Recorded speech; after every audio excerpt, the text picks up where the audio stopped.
वर्तन बदलण्यासाठी आणि बदललेलं वर्तन कायमस्वरूपी आणि स्थिर ठेवण्यासाठी 4 तंत्र सांगितलेले, 4 टेक्निक्स सांगितलेले आहेत. तेच मी या व्हिडिओमध्ये सांगणार आहे. नमस्कार, मी डॉक्टर अपर्णा अष्टपत्रे शिसोदे. आधीच्या 2 व्हिडिओजमध्ये आपण पाहिलं की वर्तन आपण कसं शिकतो, वर्तनात बदल करायचे तर नेमके काय टेक्निक्स वापरायला पाहिजे, शिक्षा म्हणजे काय, ती केव्हा करायला पाहिजे, प्रबलीकरण किंवा बक्षीस केव्हा द्यायला पाहिजे आणि त्याचे काय परिणाम आहेत. आज आपण बघणार आहोत की एखादं वर्तन मी शिकती आहे पण ते मला कंटिन्यू ठेवायचं असेल, एक दिवस केलं मी ते पुन्हा पुन्हा व्हावं, यासाठी काही टेक्निक्स आहेत का, यासाठी काही पद्धती आहेत का? तर हो, स्किनर यांनी 4 शेड्यूल्स सांगितलेले आहेत.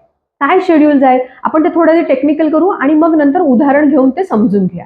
पहिली टेक्निक मध्ये काय आहे, त्याचे 2 क्रायटेरियाज आहेत. एक आहे तुम्ही किती वेळा काम करताय, म्हणजे कृतीची संख्या.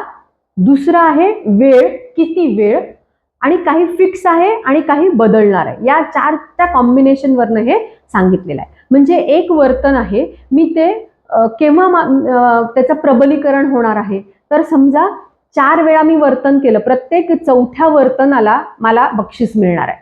प्रत्येक 4 वेळा मी गोष्ट केलेली आहे तर मला बक्षीस मिळणार आहे. फिक्स ठरलेलं आहे की प्रत्येक 4थ्या दिवशी किंवा 4थ्या वारी मला बक्षीस मिळणार आहे. त्याला त्यांनी म्हणलंय फिक्स्ड रेशो. दुसरं त्यांनी असं म्हणलंय की बदलत जातं, कधी एक वर्तन केलं की मग मिळणार आहे, कधी 4 वर्तन केलं की मग मिळणार आहे, कधी 10 वर्तन, तुम्हाला नाही सांगताय.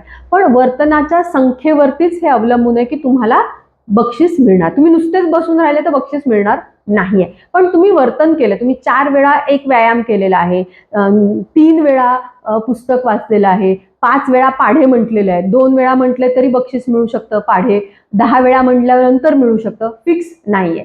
पण कृती करणं गरजेचं आहे, वर्तन करणं गरजेचं आहे. त्याला त्यांनी व्हेरिएबल रेशो असं म्हटलेलं आहे. तिसरी जी टेक्निक त्यांनी सांगितली की वेळ आहे, फिक्स वेळ आहे, फिक्स टायमिंग आहे. म्हणजे तुम्ही आता बसला आहात, तुम्ही अभ्यासाला बसलात, दर अर्ध्या तासाला तुम्हाला काहीतरी बक्षीस मिळणार, कारण तुम्ही अभ्यास करताय. दर अर्ध्या तासाला तुम्ही उठून चहा पिताय, कारण तुम्हाला फ्रेश वाटलं पाहिजे. दर अर्ध्या तासाने किंवा दर 1 तासाने उठून तुम्ही चक्कर मारताय, कारण तुम्हाला ते प्रबलीकरण, त्याच्यात त्याने तुम्हाला छान वाटतं आहे. पण वेळ फिक्स आहे. 4था जो प्रकार आहे तो आहे बदलत जातो. कधी तुम्ही 10 मिनिटांनीच उठून चक्कर मारताय, कधी अर्ध्या तासाने उठून चक्कर मारताय, कधी 1 तासाने उठून चक्कर मारताय, बदलत जात आहे. आता हे जे 4 शेड्यूल सांगितलेले आहेत, ह्याचा जर का आपण योग्य पद्धतीने उपयोग केला तर आपण जे वर्तन शिकलो आहोत किंवा दुसऱ्यांना शिकवत असू तर ते सातत्य त्या वर्तनात आपल्याला दिसून येतं. बघा, मला रील बघायची सवय लागलेली. आता ही रील बघायची सवय मला बंद करायची आहे मोबाईलची. काय, कोणतं शेड्यूल वापरेन मी इथे? कोणतंही वापरता येऊ शकतं. तुमच्यासाठी कोणतं योग्य आहे ते बघा. एक काय करू शकते मी, फिक्स्ड रेशो, की 4 रील बघायचं आणि बंद करून टाकायचं. फिक्स 4 बघायचे आणि बंद करायचं, फिक्स्ड रेशो, वर्तनावरती बेस्ड. किंवा मी टायमिंग लावू शकते फिक्सचं. फिक्स टायमिंग स्वतःसाठी लावणं खूप गरजेचं, किंवा 5 मिनिटं बघेन, अर्धा तास बघेन आणि मी बंद करणार आहे. म्हणजे जर मला एखादा वर्तन स्ट्रिक्टली चेंज करायचं असेल तर मला फिक्स्ड रेशो जे आहेत किंवा फिक्स टायमिंगचा जो भाग आहे ते ठेवावं लागेल. मी जर का त्याला व्हेरिएबल मध्ये कन्वर्ट केलं की आज आहे ना 2 रील बघते, उद्या ना 5 रील बघते, मग परवा ना 1च बघेन आणि परवा 13व्या दिवशी काहीच बघणार नाही, तर मात्र ती सवय लागणार नाही. कारण माझ्या मेंदूला आणि माझ्या ओव्हरऑलच सवय ती सेट होणार नाही. किंवा मी वेळ पण जर फिक्स नाही ठेवला, कधी आज घेतेय, कधी उद्या बघतच नाहीये, कधी तासभर बघते, कधी अर्धा तास बघते, तरी पण ते होणार नाहीये. त्यामुळे जर का मला वर्तनात बदल करायचा असेल तर मला फिक्स ज्या गोष्टी आहेत त्याकडेच लक्ष द्यावं लागणार आहे. मग एक तर फिक्स रेशो वर्तन किंवा फिक्स्ड इंटरव्हल, या 2 पद्धती मला वापराव्या लागतील. जर का व्हेरिएबल असेल तर मला एखादी सवय सोडणं अवघड जाणार आहे.